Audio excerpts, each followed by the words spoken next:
নমস্কার বন্ধুরা, আজ আমি নিরামিষ চাউ রান্না করে দেখাবো, যেটি স্বাদ একদম অন্যরকম আর খেতেও খুব ভালো লাগবে। দোকানের থেকেও খেতে খুব ভালো লাগবে। নিরামিষ চাউ করার জন্য আমি এখানে 300 গ্রাম চাউ নিয়েছি, নিয়ে একটি পাত্রে রেখে দিয়েছি। আর সবজি নিয়েছি গাজর, ক্যাপসিকাম, আলু, কাঁচা লঙ্কা আর বিনস। সমস্ত সবজি কেটে ভালো করে ধুয়ে রেখে দিয়েছি। আর নিয়েছি বাঁধাকপি, ঝিরিঝিরি করে কেটে ধুয়ে রেখে দিয়েছি। গ্রেট করা আদা নিয়েছি। কড়াইয়ে জল গরম করতে বসিয়ে দিয়েছি। জলটা ভালোই গরম হয়ে গেছে। এবার দিয়ে দিলাম একটু লবণ, দিয়ে ভালো করে খুন্তি করে নেড়ে দিলাম। জলটা ফুটে উঠেছে।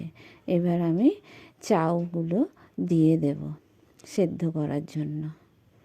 দিয়ে খুব ভালো করে জলের সাথে ভিজিয়ে দেব খুন্তি দিয়ে চাউটা সেদ্ধ হয়ে গেলে আমি 1 চামচ ভিনিগার দিয়েছি। দিয়ে ভালো করে নেড়ে চেড়ে নিচ্ছি, যাতে চাউটা সেদ্ধ হয়ে গেলেও গায়ে লেগে না থাকে, খুব ঝরঝরে হয়ে যায়। চাউ সেদ্ধ হয়ে গেছে। এবার আমি নামিয়ে নিচ্ছি, একটা চুপড়ির মধ্যে ছেঁকে নিয়েছি। দেখুন চাউটা কত সুন্দর হয়েছে, একটাও গায়ে লেগে নেই, একদম ঝরঝরে হয়েছে। এবার আমি কড়াইয়ে সাদা তেল গরম করতে দিয়ে দিচ্ছি। চাউমিনটা আমি সাদা তেলেই রান্না করব। তেল গরম হয়ে গেছে। এবার আমি বাদাম দিয়ে দিলাম। দিয়ে বাদামটা একটু ভেজে নিয়ে আমি তুলে রাখবো। বাদাম ভাজা হয়ে গেছে। এবার আমি তুলে নিয়েছি। ওই তেলের মধ্যেই দিয়ে দিলাম কেটে রাখা আলুটা আমি দিয়ে 1 মিনিট মতো নেড়ে চেড়ে নিয়ে তারপরে আমি বাকি সবজিগুলো দিয়ে দেবো। 1 মিনিট মতো নেড়ে চেড়ে নিয়ে এবার আমি দিয়ে দিলাম কেটে রাখা বিনস, আর দিয়ে দেব গাজর। দিয়ে বিনস আর গাজরটা খুব ভালো করে ভেজে নেব।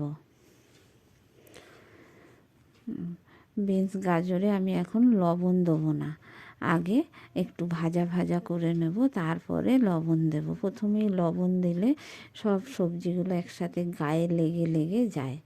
বেশ 2-5 মিনিট আমি নেড়ে চেড়ে নিয়ে তারপরে লবণ দিলাম। দিয়ে এবার আমি কেটে রাখা ক্যাপসিকামটাও দিয়ে দিয়েছি লবণের সাথে। দিয়ে খুব ভালো করে আবারও একটু ভেজে নেব। ভালো করে খুন্তি দিয়ে নেড়ে চেড়ে নিচ্ছি। এবার আমি দিয়ে দিলাম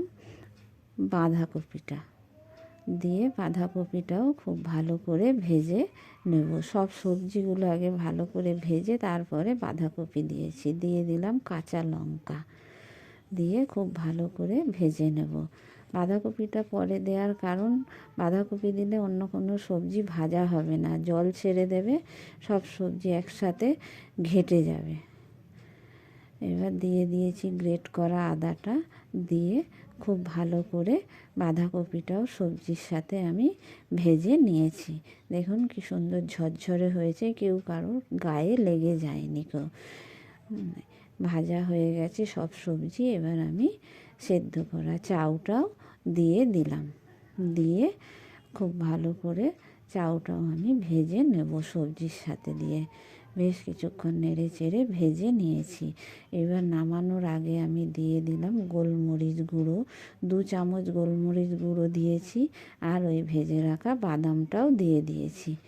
দিয়ে খুব ভালো করে চাউয়ের সাথে মিশিয়ে নেব কড়াইয়ের মধ্যে। খুন্তি দিয়ে খুব ভালো করে নেড়ে চেড়ে মিশিয়ে চাউমিন রান্না হয়ে গেছে, নামিয়ে নিয়েছি। নিয়ে এবার আমি প্লেটের মধ্যে পরিবেশন করব সস, কাঁচা লঙ্কা কুচি আর শসা দিয়ে।